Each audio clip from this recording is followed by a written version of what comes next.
इस व्लॉग में हम करेंगे take review SJ6 legend action camera का।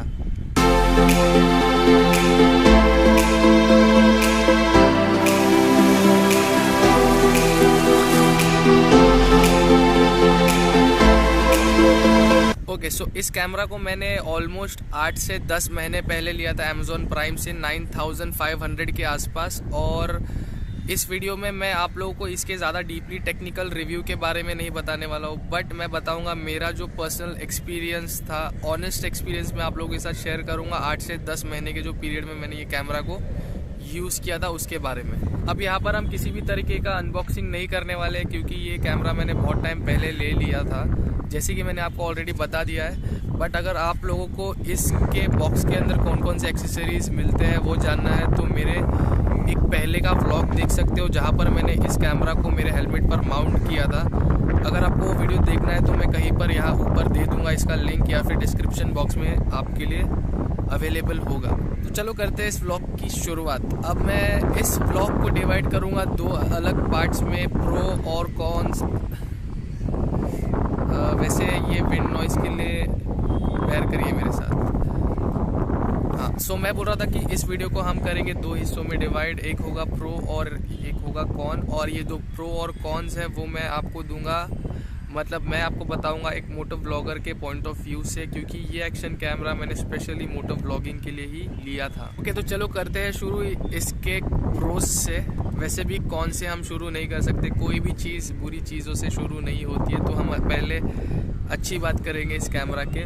तो सबसे पहला जो मुझे पसंद आया इस कैमरा का वो ये था कि ये कैमरा एक वैल्यू फॉर मनी है, यानी कि जो इसका प्राइस है 9500 जब मैंने लिया था। अब करंट प्राइस मुझे इसका पता नहीं है, अगर हो सके तो मैं जब ये व्लॉग को एडिट करूँगा तो अमेज़ॉन या किसी भी शॉपिंग वेबसाइट से इसका जो करंट प्राइस है मैं डाल दूँगा। बट मैं ये बोल रहा था कि इसका जो प्राइस है वो इसके अंदर के जो फीचर्स है उसको बहुत ही अच्छी तरीके से जस्टिफाई करता है। मतलब 9500 में इसमें बहुत सारे फीचर्स अवेलेबल है जो इस प्राइस रेंज के शायद ही किसी एक्शन कैमरा प्रोवाइड करता है।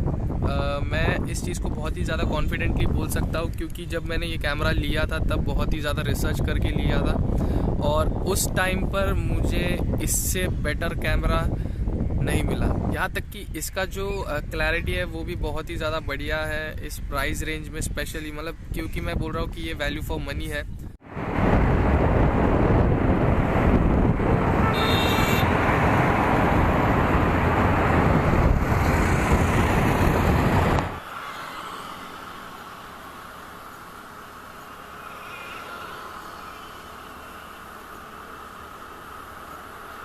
बट अगर आप इसको कंपेयर करोगे GoPro से तो GoPro के ये आसपास भी नहीं है। बट आपको ये भी ध्यान देना चाहिए कि GoPro का जो बेसिक मॉडल है उसका भी प्राइस शुरू होता है 20,000 के आसपास। तो आप इसको GoPro के साथ तो कंपेयर नहीं कर सकते हो, ना ही कोई दूसरा कैमरा GoPro के कंपैरेटिव में है। दूसरा प्रो जो इस एक्शन कैमरा में है वो ये है कि इसमें आपको मिलता है एक फ्रंट स्क्रीन विजिबिलिटी, और मुझे लगता है कि ये बहुत ही ज़्यादा इम्पोर्टेंट है एक मोटो ब्लॉगर के लिए, क्योंकि अगर आपके एक्शन कैमरा में फ्रंट स्क्रीन नहीं होता है तो आपको पता नहीं चलता है कि आपका एक्शन कैमरा चालू है या नहीं है, मीन्स अगर आपका एक्शन कैमरा रिकॉर्ड कर रहा है या नहीं कर रहा है। बट इस केस में क्योंकि इसके पास फ्रंट स्क्रीन है, या इस कैमरा में फ्रंट स्क्रीन है, तो आपको बाइक रुकाकर घड़ी घड़ी ये चेक करने की ज़रूरत नहीं है कि आपका एक्शन कैमरा चल रहा है या नहीं। बस आपको आपका जो साइड मिरर है उसमें से थोड़ा सा लीन होकर चेक करना पड़ता है, और अगर इसके जो स्क्रीन पर नंबर्स ऑन होंगे या जो ब्लू लाइट होता है आपको इसमें दिया गया होता है वो चालू है, मतलब आपका कैमरा चल रहा है। तो इन शॉर्ट आपको बार बार रुक कर चेक करने की ज़रूरत नहीं पड़ती है, आपको बहुत इजीली पता चल जाता है फ्रंट स्क्रीन की वजह से कि आपका कैमरा चल रहा है या बंद है। अब तीसरा प्रो इसमें यह है कि इसमें वाईफाई और गायरो स्टेबलाइजेशन का भी फीचर दिया गया है। इसका मतलब ये है कि वाईफाई के थ्रू आप इस कैमरा को आपके फ़ोन से कनेक्ट कर सकते हो, और SJ कैमरा का जो ऐप है प्ले स्टोर में अवेलेबल है उसको कनेक्ट कर सकते हो, और बिना इस केस को खोले हुए आप इस कैमरा के सेटिंग्स कर सकते हो ऐप से ही। सो ये बहुत ही ज़्यादा इजी हो जाता है आपके सेटिंग्स को चेंज करने के लिए ऐप के थ्रू। उसके अलावा जो गायरो स्टेबलाइजेशन है इसमें, वो आपके वीडियोस को मोटो व्लॉगिंग के टाइम पे बहुत ही ज़्यादा स्टेबल करता है। मतलब आपको एक शेकी वीडियो नहीं मिलता है अगर आपका बाइक बम्प या किसी खड्डे में जाता है तो।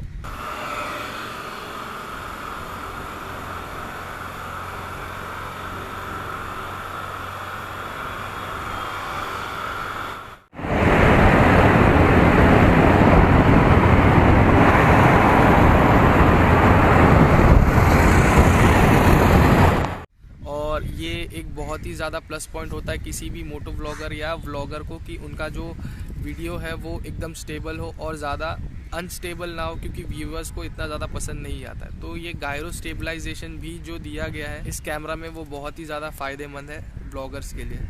अब इसके अलावा और भी बहुत सारे प्रोज है इस कैमरा में, जैसे कि 4K कैमरा है, ये टच स्क्रीन भी देता है आपको और बहुत सारे ऑप्शंस है वीडियोस टाइम लैप्स निकालने के लिए।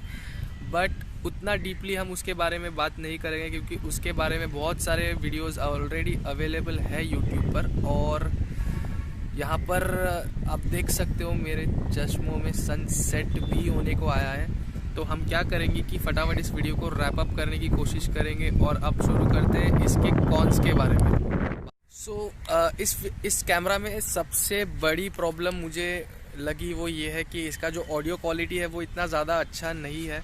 इसीलिए अगर आप मेरे मोटो व्लॉग्स को देखे रहोगे पहले के वीडियोस में, तो आपने नोटिस किया होगा कि मैंने इसके मतलब जब मैं राइड करता हूँ और कैमरा ऑन रहता है तब मैं बात करना इतना ज़्यादा प्रेफर नहीं करता हूँ, क्योंकि इसका जो ऑडियो है वो इतना ज़्यादा क्लियर नहीं है। इनफैक्ट ये साउंड जो बाहर का एयर साउंड है वो भी कैप्चर करता है, जिसके कारण मेरा जो बोलना है वो इतना ज़्यादा क्लियरली मतलब ऑडिबल नहीं होता है।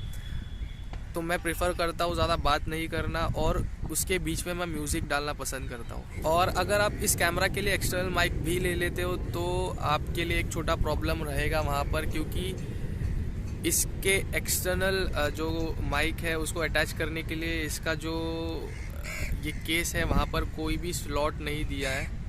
आप देखिए ये कहीं पर भी ऐसा गैप नहीं दिया है, क्योंकि ये एक वाटरप्रूफ केस है और आपको इसमें आपका एक्सटर्नल माइक लगवाना है तो आपको इसमें खुद से एक होल करना पड़ेगा जिससे आप आपका एक्सटर्नल माइक है वो इंसर्ट कर सकते हो। बट आपको ये भी चीज़ ध्यान रखना पड़ेगा कि उसके बाद आपका जो ये केस है वो वाटरप्रूफ नहीं बचेगा, तो आपको एक और केस इसके साथ लेना पड़ेगा। और ये मेरे हिसाब से बहुत बड़ा ड्रॉबैक है इस कैमरा का। अब आप ये सोचते रहोगे कि इस कैमरा को बिना इस केस के भी आप यूज़ कर सकते हो। आप कर सकते हो, बट मुझे इसमें रिस्क लगता है कि इसका लेंस शायद डैमेज हो जाएगा बाहर के डस्ट से। इसीलिए मैं प्रेफर करता हूँ इस कैमरा को इस केस के साथ ही यूज़ करना। और आपको भी यही सजेस्ट करूँगा कि इनकेस अगर आप एक्शन कैमरा लेने की किसी भी एक्शन कैमरा लेने की सोच रहे हो तो उसको केस के अंदर ही रखकर व्लॉगिंग या मोटो व्लॉगिंग करो, जिससे आपका जो कैमरा का लेंस है वो प्रोटेक्टेड रहे और डैमेज ना हो। इसका सेकंड जो कॉन है वो ये है कि जब आप हायर टेम्परेचर में मे बी 35 या उसके ऊपर आप इस कैमरा को यूज़ करते हो डायरेक्ट सनलाइट के अंदर, मुझे ऐसा लगा कि ये बहुत ही जल्दी ओवर हीट हो जाता है, जिसके कारण ये कैमरा नहीं चलता है या ऑटोमेटिकली आपको सिग्नल दे देगा कि ये ओवर हीट हो चुका है और इसको बंद करना पड़ेगा। अब मैं रहता हूँ मुंबई में और यहाँ पर समर में या ड्यूरिंग रेनी सीजन में भी आप बोलो टेम्परेचर होता ही है नॉर्मली 35 या उसके आसपास। तो अगर आप डायरेक्ट सनलाइट में इसको लेके जाते हो और ये प्रॉब्लम होता है तो ये एक कॉन है ही मेरे लिए। सो थर्ड और लास्ट कॉन इस कैमरा का ये है कि ये टच स्क्रीन तो है बट केस के अंदर अगर आप इसको रखते हो तो ये टच नहीं यूज़ होता है इसका मतलब ये है कि जब भी आप राइड कर रहे हो और केस में है ये कैमरा तो आपको बार बार ये केस से निकाल कर इसकी सेटिंग्स करनी पड़ेगी। या तो दूसरा ऑप्शन ये है कि आप इसका वाईफाई ऑन करो, आपके फ़ोन से कनेक्ट करो और फिर आपके फ़ोन से जो ऐप है एसजे का उसमें आप सेटिंग्स करो। बट इस चीज़ में ये भी है प्रॉब्लम कि अगर कैमरा का आप वाईफाई ऑन रखोगे बहुत टाइम तक तो बैटरी ड्रेनेज बहुत जल्दी होता है और ये एक अच्छी बात नहीं है मेरे हिसाब से। तो ये एक लास्ट ड्रॉबैक है जो मुझे ऐसा लगा इस कैमरा का। इसके अलावा इसके प्लस पॉइंट्स तो बहुत ज़्यादा हैं ठीक है, एक चुन चुन के निकालना पड़ा इसके कॉन्स, और उसके बाद मुझे ये 3 कॉन्स मिले जो मैं आप लोगों से शेयर कर रहा हूँ। सो अभी फाइनली अगर आप मुझसे पूछोगे कि इस कैमरा का जो वर्डिक्ट है वो क्या होगा, तो मैं ये बोलूँगा कि अगर आपका बजट बहुत ही ज़्यादा कम है, या आप नए मोटो व्लॉगर हो, या आप जस्ट स्टार्ट कर रहे हो मोटो व्लॉगिंग, तो ये कैमरा आपके लिए बेस्ट है, क्योंकि 10K के अंदर इसके जैसा दूसरा कोई भी कैमरा अवेलेबल नहीं होगा, या शायद ही होगा।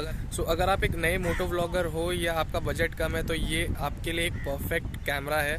अगर आपका बजट 20K या उसके ऊपर है, तो आप आँख बंद करके गोप्रो ले लीजिए, क्योंकि गोप्रो एक्शन कैमरा बनाने में एकदम मास्टर है, और इसके साथ DJI भी बहुत ही अच्छा बेहतरीन कैमरा बनाता है। तो अगर आपका बजट अच्छा खासा 20,000 या उसके ऊपर है, तो आपको बिना देखे बिना कुछ समझे गोप्रो या DJI का कोई भी एक्शन कैमरा उठा लेना चाहिए, क्योंकि उसका जो वीडियो क्वालिटी है वो सच में बहुत ही अलग है, और उसका जो वाइड एंगल है, कुछ भी बोलो, सब कुछ टॉप नॉच देता है वो camera. So at the and I hope कि आपको ये वीडियो अच्छा लगा, और सेंसिबल, मीनिंगफुल या हेल्पफुल, जो भी फुल आपको लगा हो। अगर आपको ये वीडियो पसंद आया तो प्लीज़ लाइक करिए, शेयर करिए, सब्सक्राइब करिए, जो करना है वो करिए। तो अब इस वीडियो को यहीं पर ख़त्म करते हैं, और ख़त्म करने के पहले आप सभी को दिल से हैप्पी बहुत ही ज़्यादा हैप्पी दिवाली और सेफ दिवाली, और मिलते हैं बहुत ही जल्द अगले वीडियो में। तब तक के लिए चलो चले।